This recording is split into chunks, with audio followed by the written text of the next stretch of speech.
मध्य प्रदेश के पूर्व मुख्यमंत्री दिग्विजय सिंह सीहोर जिले के दौरे पर लगातार दूसरे दिन भी सक्रिय नजर आए हैं। इछावर विधानसभा क्षेत्र के ग्राम खैरी में उन्होंने मनरेगा श्रमिकों से संवाद किया और मनरेगा का नाम बदलने के प्रस्ताव का विरोध करते हुए केंद्र सरकार और कृषि मंत्री शिवराज सिंह चौहान पर तीखा हमला बोला। दिग्विजय सिंह ने कहा कि नए कानून में गरीबों और मजदूरों के हितों की अनदेखी की गई है, जबकि कांग्रेस हमेशा मजदूरों और किसानों की आवाज बनकर खड़ी रही है। उन्होंने भरोसा दिलाया कि कांग्रेस इस लड़ाई को आगे भी मजबूती से लड़ती रहेगी ताकि मजदूरों को ज्यादा से ज्यादा काम और उनका हक मिल सके। दिग्विजय सिंह गांव की गलियों में पैदल घूमकर घर घर जाकर ग्रामीणों से मुलाकात कर रहे हैं। ये दौरा कांग्रेस के जमीनी स्तर पर जनसंपर्क और संगठन को मजबूत करने की रणनीति के तौर पर देखा जा रहा है। खड़े हुए हैं, किसान और मजदूरों की लड़ाई लड़ रहे हैं और इसमें न जात है न पात है। कांग्रेस पार्टी गरीब के साथ, कम्युनिस्ट पार्टी गरीब के साथ रही है। मैं आपसे ये कहना चाहते आया हूँ और आप सबको मैं धन्यवाद दूंगा कि आप सब लोगों ने हमारा सहयोग आज किया और जॉब कार्ड लाके आप लोग यहाँ से मिले।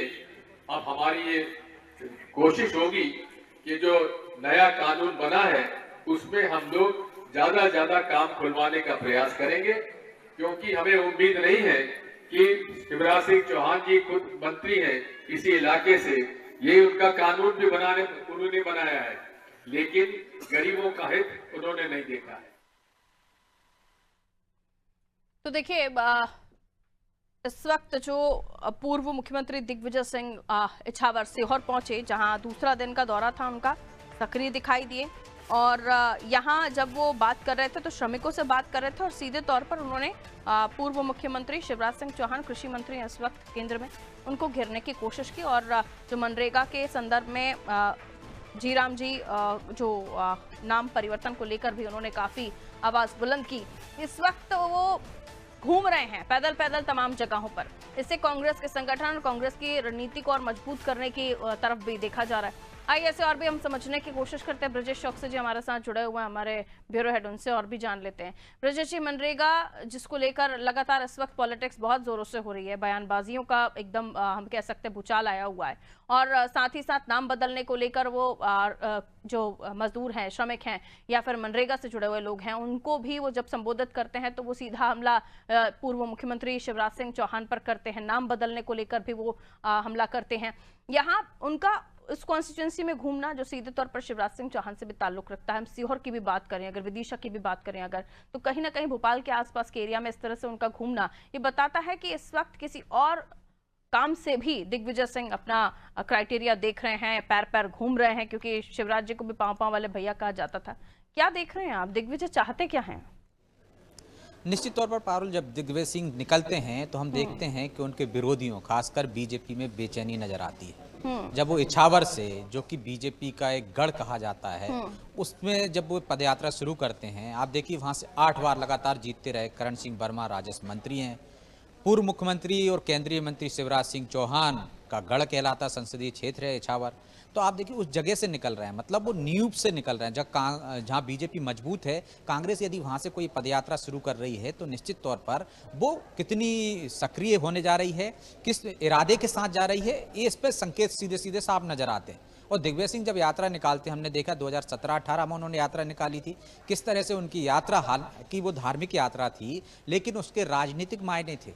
उस राजनीतिक यात्रा में कितनी तरह से फायदा हुआ राजनीतिक रूप से, वो सबने देखा है कि 2018 में कांग्रेस की सरकार आ गई थी, जिसमें बड़ा योगदान कहा गया है कि दिग्विजय सिंह का था, उनकी यात्रा का था, क्योंकि वो यात्रा करते थे, वहाँ राजनीति और नब्ज को टटोलते थे, लोगों से बात करते थे। आप देखिए कि जब इछावर से वो यात्रा शुरू करते हैं तो ग्राम खैरी में वो एक साधारण जो कार्यकर्ता रहता है कांग्रेस का, मांगीलाल पटेल, उसके यहाँ रात बिताते हैं। उसके यहाँ वो नीचे लोगों के साथ, जो आम कार्यकर्ता हैं उनके साथ जमीन पर बैठकर भोजन करते हैं।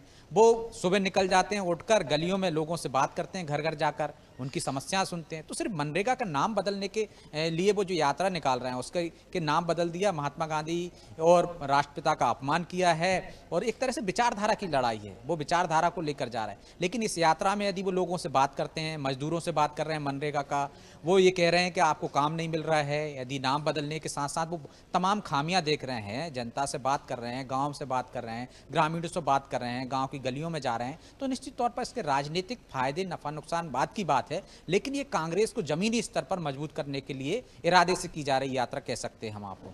यदि वो उत्साह भरने में कामयाब रहे उन कार्यकर्ताओं में जो लगातार हाथ से हार रहे हैं, कांग्रेस हार रही है, उससे हतोत्साहित हुए हैं, यदि वो उनमें जोश भर देते हैं तो निश्चित तौर पर ये कांग्रेस के लिए बहुत फायदेमंद होगी। वो उन क्षेत्रों में जा रहे हैं जहां बीजेपी का मजबूत गढ़ है, यदि वो किले में सेंध लगा सकते हैं बीजेपी की में, यदि वहाँ कार्यकर्ताओं को जागरूक कर सकते हैं, सक्रिय कर सकते हैं, तो कांग्रेस के लिए बड़ी जीत होगी। और हमने देखा है यात्राओं से बड़े फायदे होते हैं। एक तो जमीनी सच्चाई आपके सामने आ जाती, कार्यकर्ता आपका एक्टिव हो जाता है। वही सब कोशिश है एक तरह से दिग्विजय सिंह की, यदि वो इस कोशिश में सफल रहे तो निश्चित तौर पर कांग्रेस के लिए मजबूत कर पाएंगे वो।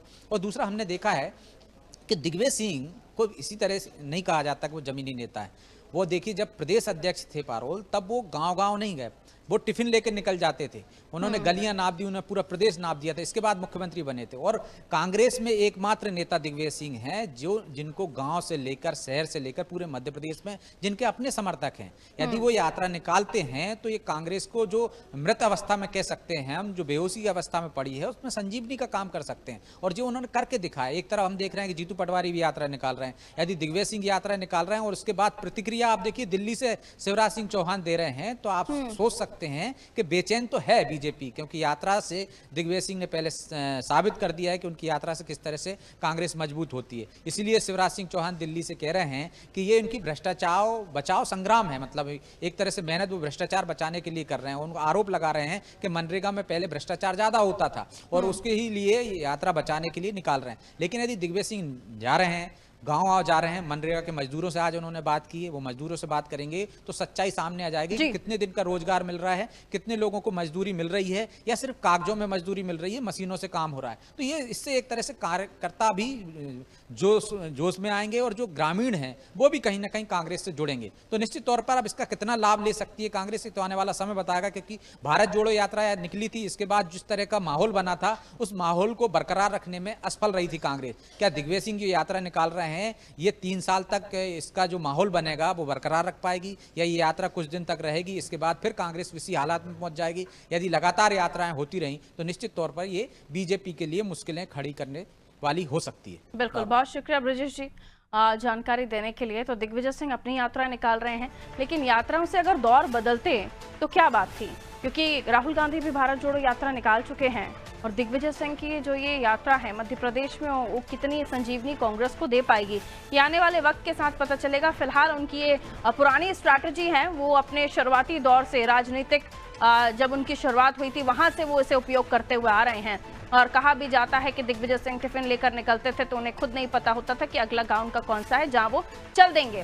तो ये शुरुआती दौर से उनकी स्ट्रैटेजी रही है राजनीति में जो लोगों के बीच अपना समर्थन जुटाने की, और कुछ इसी तरह अभी भी वो काम कर रहे हैं। लेकिन इस वक्त जो आरोप वो लगा रहे थे वो मनरेगा को लेकर कृषि मंत्री शिवराज सिंह चौहान पर लगा रहे थे।